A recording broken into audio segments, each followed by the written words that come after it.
તો અમરેલી જિલ્લામાં અચાનક વાતાવરણમાં પલટો આવ્યો છે। ખાંભાગીરના ગામડાઓમાં ભર ઉનાળે વરસાદ થયો છે। ખડાધાર, પીપળવા સહિતના ગામોમાં વરસાદી ઝાપટા છે। ગરમી અને ઉકળાટ વચ્ચે કમોસમી વરસાદથી ઠંડક થઈ છે। સવારથી અમરેલી જિલ્લાના વિસ્તારોમાં વાદળછાયું વાતાવરણ જોવા મળી રહ્યું છે। અમરેલીથી સમાચાર કે જ્યાં આગળ ભર ઉનાળે મે મહિનામાં ગરમીને લઈને આગાહી હોય તેના બદલે વરસાદને લઈને આગાહી અને પરિસ્થિતિ જોવા મળી રહી છે। અમરેલીના ખડાધાર, પીપળવા સહિતના ગામોમાં વરસાદ જે છે તે થઈ રહ્યો છે। દ્રશ્યોથી પણ આપને ખ્યાલ આવશે કે વાદળછાયું વાતાવરણ કેટલાક વિસ્તારમાં સવારથી છે અને ત્યારબાદ અત્યારના વરસાદ જે છે તે જોવા મળી રહ્યો છે। ભારે પવન સાથે પણ વરસાદને લઈને જાણકારી ઉત્તર ગુજરાતથી પ્રાપ્ત થઈ રહી હતી। એ રીતે સૌરાષ્ટ્રથી પણ અત્યારના દ્રશ્યો જોવા મળી રહ્યા છે કે વરસાદ જે છે તે જોવા મળી રહ્યો છે। વધુ માહિતી ન્યૂઝ 18 સંવાદદાતા રાજન પાસેથી મેળવીશું। રાજન, હાલમાં શું પરિસ્થિતિ છે સમગ્ર પંથકની વરસાદને લઈને? સિદ્ધાર્થ, આમ જોવા જઈએ તો સમગ્ર અમરેલી જિલ્લામાં કાળઝાળ ગરમી પડી રહી છે, પરંતુ કેટલાક વિસ્તારમાં વાદળછાયું વાતાવરણ છે। ખાસ કરીને ખાંભા અને આસપાસના વિસ્તારમાં વરસાદી ઝાપટા પણ પડ્યા છે। આ વરસાદી ઝાપટાના કારણે કેસર કેરીના પાકને નુકસાન થવાની ભીતિ છે, પરંતુ સદભાગ્યે ખૂબ ઓછા વિસ્તારમાં આ પ્રકારનો માહોલ છે, એટલે ધારી અને એ વિસ્તારમાં કોઈ અસર નથી, પરંતુ ખાંભાના કેટલાક ગામોમાં વરસાદી ઝાપટા પડ્યા હોવાના સમાચાર અત્યારે હાલ મળી રહ્યા છે। સિદ્ધાર્થ, ઓકે, આભાર સમગ્ર માહિતી બદલ। તો હાલમાં જે રીતે રાજને પણ જણાવ્યું તે પ્રમાણે જે પરિસ્થિતિ છે તે હાલમાં વરસાદને લઈને જોવા મળી રહી છે, જાણે ચોમાસું હોય તેવો માહોલ સર્જાઈ ગયો છે। અમરેલીથી આ સીધા એક્સક્લુઝિવ દ્રશ્યો અમે આપને બતાવી રહ્યા છે। તો દાહોદમાં પણ ત્રાટક્યો છે તોફાની વરસાદ। સુખસર ખાતે તેજ પવન સાથે વરસાદ થયો છે। સામાજિક કાર્યક્રમમાં વરસાદ વિલન બન્યો છે। પવન સાથે વરસાદ ખાબકતા ટેન્ટ ઉડી ગયા છે। જોરદાર પવનને કારણે અફરાતફરીનો માહોલ સર્જાયો છે।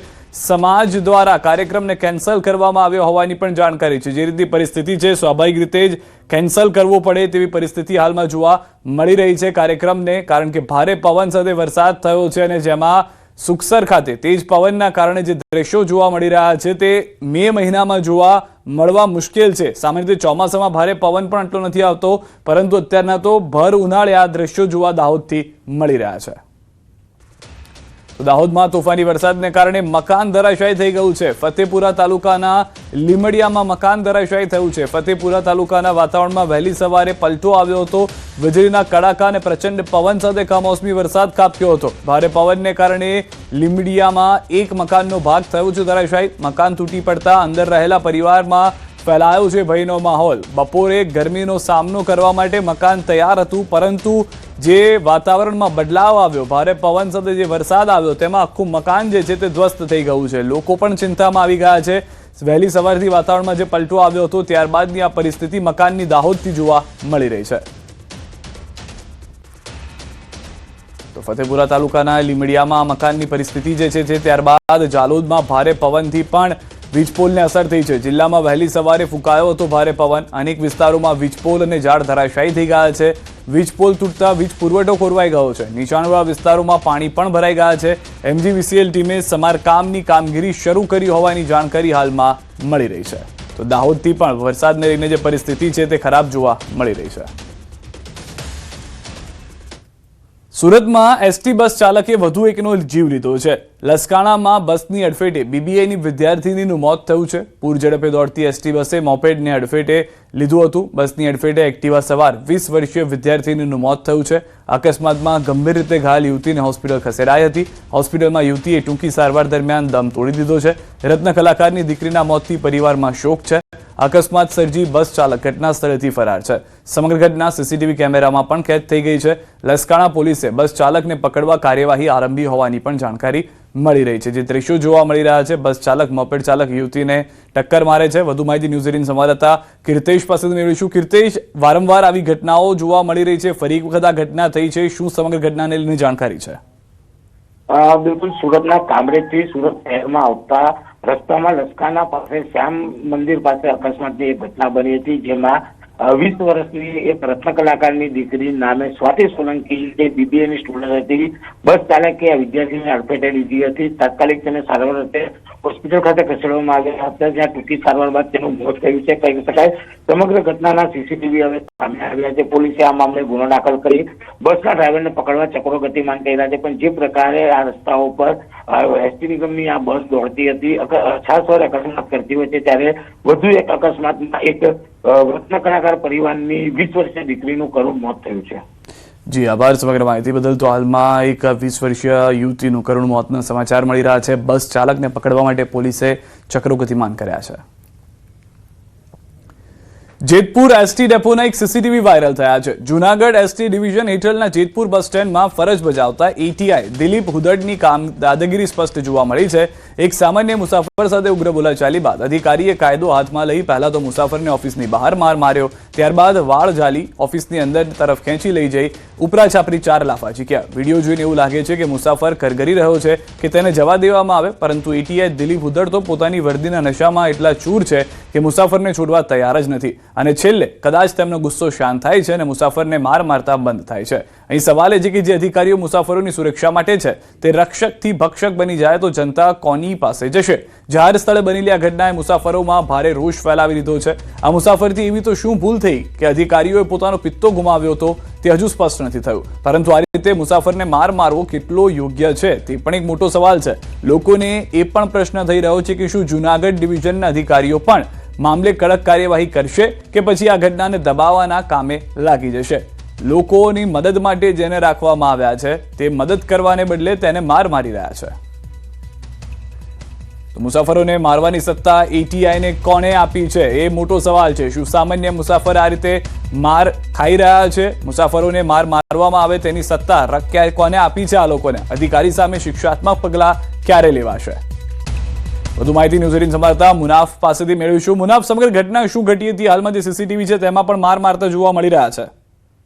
બિલકુલ ચોક્કસ સીધા જેતપુર એસટી ડેપોમાં સત્તાનો દુરુપયોગ કરી મુસાફર અત્યાચારનો સર્વજનિક ઘટનામાં ભારે ચકચાર મચ્યો હતો. જૂનાગઢ એસટી ડિવિઝન હસ્તક જેતપુર બસ સ્ટેન્ડમાં ફરજ બજાવતા આઈટી અધિકારીને ખુલ્લેઆમ દાદાગીરી સીસીટીવી કેમેરામાં કેદ થઈ. આ વિડીયો એક વાયરલ થયો હતો કે એસટી ડેપોની ઓફિસમાં ઉભેલા એક સામાન્ય મુસાફર સાથે ઉગ્ર બોલાચાલી કરી અને એટીઆઈ દિલીપ કાયદો હાથમાં લેવાયો હતો. સોશિયલ મીડિયામાં આ વિડીયો વાયરલ થયો હતો કે ફૂટેજ સ્પષ્ટ દેખાઈ રહ્યો છે કે રોક છતાં અધિકારી ગરીબ મુસાફર કઈ રીતે લેબોરેટરી કઈ રીતે લાફા ઝીકી દે છે, જેમને શેર મુસાફરોની સલામતી અને માર્ગદર્શનની જવાબદારી તેવા એસટી જવાબદાર અધિકારીઓ રક્ષક બનીને બચક બનતા હોય તો સમગ્ર એસટી તંત્રની કામગીરી સામે એક સવાલ ઉઠ્યો છે કે જ્યારે જાહેર સ્થળ ઉપર અન્ય લોકોની હાજરીમાં બનેલા ગંભીર બનાવને પગલે સ્થાનિક લોકો અને મુસાફર ભારે રોષની લાગણી જોઈ હતી.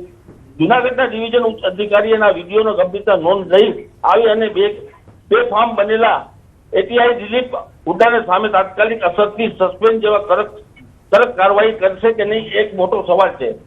જી આભાર સમગ્ર માહિતી બદલ. તો હાલમાં જે રીતે જાણકારી મળી રહી છે તે કાર્યવાહી કરવાને લઈને હવે લોકો સવાલ ઉઠાવી રહ્યા છે. સુરતમાં ફરી અસામાજિક તત્વોનો આતંક. પાંડેસરામાં સોસાયટીમાં યુવક પર હુમલો. રિક્ષા મુદ્દે બોલાચાલી બાદ યુવકને માર માર્યો. અસામાજિક તત્વો પોલીસને જાણે ખુલ્લો પડકાર ફેંકી રહ્યા હોય તેવી સ્થિતિ છે. પાંડેસરા પોલીસની કામગીરી પર ગંભીર સવાલ ઉભા થયા છે. પાંડેસરામાં સોસાયટીમાં યુવક પર આ હુમલો કરવામાં આવ્યો હોય તેવા દ્રશ્યો છે. કાયદા વ્યવસ્થાને લઈને આ પહેલા પણ સુરતમાં સવાલો ઉઠ્યા છે અને ફરી એક વખત ઉઠી રહ્યા છે.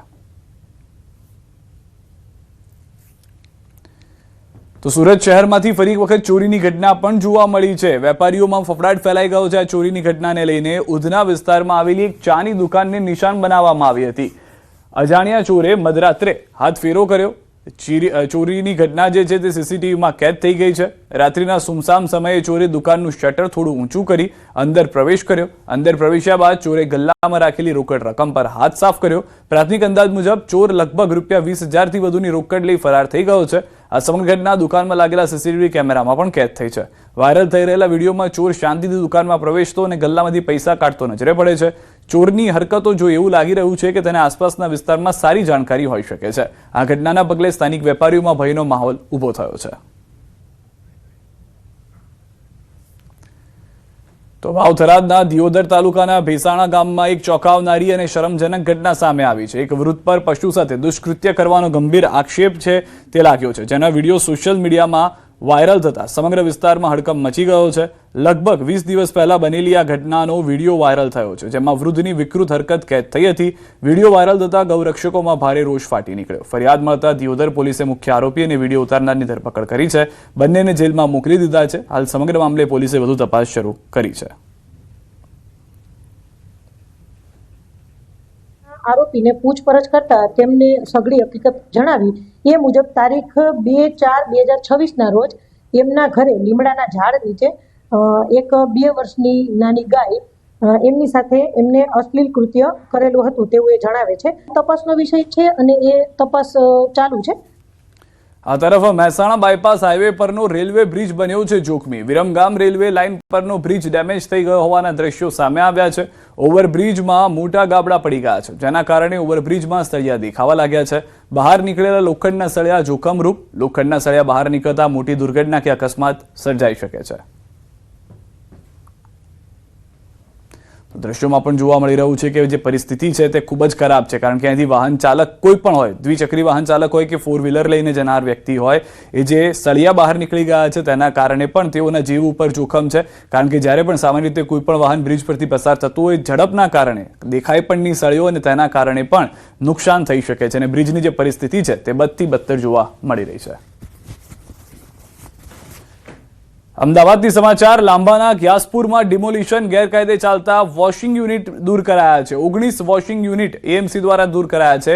અગાઉ એએમસી દ્વારા નોટિસ આપવામાં આવી હતી. ગેરકાયદે ચાલતા વોશિંગ યુનિટોને દૂર કરી દેવામાં આવ્યા છે. 19 જેટલા વોશિંગ યુનિટ જે છે તે ગેરકાયદેસર રીતે જમીન પચાવી પાડી અને તૈયાર કરવામાં આવ્યા હતા. લાંબાના ગ્યાસપુરમાં આ ડિમોલિશનની કાર્યવાહી છે તે એએમસી તરફથી શરૂ કરવામાં આવી છે અને 19 જેટલા વોશિંગના જે સ્થળ હતા, વોશિંગ યુનિટ જે હતા તેને દૂર કરી દેવામાં આવ્યા છે. જામનગર શહેરમાં ફાયર વિભાગની કાર્યવાહી. આગના વધતા બનાવને લઈને ફાયર વિભાગ એક્શનમાં છે. હાઈવે પરની રેસ્ટોરન્ટમાં ચેક કરવામાં આવ્યું હતું. ફાયર એનઓસી વગરની રેસ્ટોરન્ટને કરાઈ છે સીલ. જામનગર બાયપાસ પર આવેલ 4 રેસ્ટોરન્ટ સીલ છે. લોકોની સેફટી માટે ફાયર વિભાગ દ્વારા કરવામાં આવી છે કાર્યવાહી.